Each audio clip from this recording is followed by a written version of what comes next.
Hello friends, welcome to நித்தம் நித்தம் சமையல். நம்ம இன்னைக்கு ரொம்பவே ஹெல்த்தியான உளுந்தங்கஞ்சி தாங்க செய்ய போகிறோம். அது எப்படி செய்யறதுன்னு பார்க்கலாம். அதுக்கு முதல்ல ஒரு பொடி ரெடி பண்ணிக்கலாங்க. கடாயில் ஒரு கப் உளுத்தம்பருப்பு சேர்த்துக்கலாம். இது கூடவே 2 டேபிள் ஸ்பூன் அரிசி சேர்த்துட்டு இதை வறுத்து எடுத்துக்கலாம். வறுக்கும் போது ஸ்டவ்வை மீடியம் ஹீட்டில் வச்சுட்டு வறுத்துக்கோங்க. இதை ஒரு 4லேருந்து 5 நிமிஷம் வறுத்து எடுத்தாவே இதோட கலர் மாதிரி லைட்டாக செவந்து வருங்க. அரிசியும் கலர் மாதிரி லைட்டாக வெள்ளையாக வருங்க. அரிசி கொஞ்சம் பெருசாகி உப்பி வர மாதிரி இருக்கும். அப்போ ஸ்டவ் ஆஃப் பண்ணிடலாம். இப்போ பாருங்கள், உளுந்து நல்ல கலர் மாதிரி லைட்டாக செவக்க ஆரம்பிச்சிருக்கு. அரிசியும் நல்லா உப்பி வருதுங்க. இந்த ஸ்டேஜில் ஸ்டவ் ஆஃப் பண்ணிடலாம். நீங்கள் உளுந்து தனியாக அரிசி தனியாக கூட வறுத்துக்கலாங்க. உளுந்தோட கலர் நிறம் மாதிரி வரும்போது அதை வெளியில் எடுத்துடுங்க. அரிசி லைட்டாக கலர் மாதிரி உப்பி வரும்போது அதை வெளியில் எடுத்துக்கோங்க. இப்போ ஆறுனது இதை மிக்ஸி ஜாருக்கு மாற்றிட்டு இதை நல்லா நைஸாக அரைச்சி எடுத்துக்கலாம். எவ்வளோ நைஸாக அரைக்க முடியுமோ அவ்வளோ நைஸாக நல்லா அரைச்சிட்டு எடுத்துக்கலாங்க. இந்த பவுடரை ஒரு பாக்ஸுக்கு மாற்றிட்டு இதை ஸ்டோர் பண்ணி வச்சுக்கலாங்க. இதில் கஞ்சி செஞ்சு குழந்தைகளுக்கு தினமும் கொடுத்துட்டு வந்தீங்கன்னா அவங்க ரொம்பவே ஆரோக்கியமாக வளருவாங்க. இப்போ ஒரு பாத்திரம் எடுத்துக்கலாங்க. இதில் 2 டேபிள் ஸ்பூன் அளவுக்கு உளுத்தம் பொடி சேர்த்துக்கலாம். இது கூடவே 1/2 கப் தண்ணி சேர்த்துக்கோங்க. சேர்த்துட்டு இதை ஒரு வாட்டி நல்லா மிக்ஸ் பண்ணிக்கலாங்க.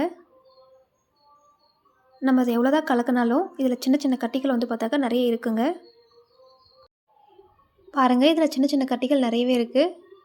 அதனால் இதை ஒரு மிக்ஸி ஜாருக்கு மாற்றிட்டு இதை அரைச்சிக்கலாம். மாற்றிட்டு இது ரொம்ப நேரம் அரைக்கணும் அவசியம் இல்லைங்க. இது ஒரு 5லேருந்து 6 செகண்ட் அரைச்சாவே இது நல்லா நைஸாக வந்துடும். இப்போ பாருங்கள், இது எவ்வளோ ஸ்மூத்தாக வந்திருக்குன்னு. ஒரு பாத்திரத்தில் தண்ணி சேர்த்துக்கலாங்க. 2 டேபிள் ஸ்பூன் உளுத்தம் பொடிக்கு 2 கப் தண்ணி சரியாக இருக்கும். கப்போட அளவு பார்த்திங்கன்னா 250 ml. நம்ம இதில் 1/2 கப் தண்ணி சேர்த்துக்கலாம். நம்ம உளுத்தம் பொடி அரைக்கும் போதே அதில் 1/2 கப் தண்ணி சேர்த்து அரைச்சிருக்கோம். அதனால் இதில் 1/2 கப் தண்ணி மட்டும் சேர்த்துக்கோங்க.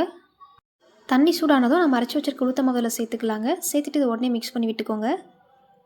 இப்போ பாருங்கள், இது ஒரு 2 நிமிஷம் கொதிருக்கு. இது நல்லாவே கெட்டியாகி வந்திருக்கு. இது நல்லா மிக்ஸ் பண்ணிகிட்டே இருங்க. இது வேகிறதுக்கு ரொம்ப டைம் எடுத்துக்காதுங்க. இது 5 நிமிஷத்துக்குள்ளேயே நல்லா வெந்து வந்துடும். இப்போ பாருங்கள், மாவு நல்லா வெந்து கெட்டியாக ஆரம்பிச்சிருக்கு. இப்போ இதில் கொஞ்சமாக உப்பு சேர்த்துக்கோங்க. இதில் 4 டேபிள் ஸ்பூன் வெல்லம் சேர்த்துட்டு இதை நல்லா மிக்ஸ் பண்ணி விட்டுக்கலாங்க. 2 டேபிள் ஸ்பூன் உளுத்தம் பவுடருக்கு 2 கப் தண்ணி, 4 டேபிள் ஸ்பூன் வெல்லம் சரியான அளவாக இருக்குங்க. நீங்களும் இதே அளவுகளில் சேர்த்துக்கோங்க. சேர்த்துட்டு இதை நல்லா மிக்ஸ் பண்ணிகிட்டே இருங்க. இது நல்லா ஒரு நிமிஷம் போல் மிக்ஸ் பண்ணிவிட்டு இப்போ இதில் 1 டேபிள் ஸ்பூன் தேங்காய் சேர்த்துக்கலாங்க. சேர்த்துட்டு இதை நல்லா மிக்ஸ் பண்ணி விட்டுருங்க. இப்போ பாருங்கள், இது இன்னும் கொஞ்சம் நல்லாவே திக்காக இருக்குது. இதில் கொஞ்சமாக ஏலக்காய் பொடி சேர்த்துக்கலாங்க. சேர்த்துட்டு ஒரு நல்லா கலக்கி விட்டுக்கோங்க. இப்போ ஸ்டவ் ஆஃப் பண்ணிடலாங்க. இதில் முந்திரி பருப்பை நெய்யில் வறுத்துட்டு நான் சேர்த்துக்கிறேன். உங்களுக்கு விருப்பமாக இருந்தால் அதை சேர்த்துக்கோங்க, இல்லைனா இதை வேண்டாம் விட்டுடுங்க.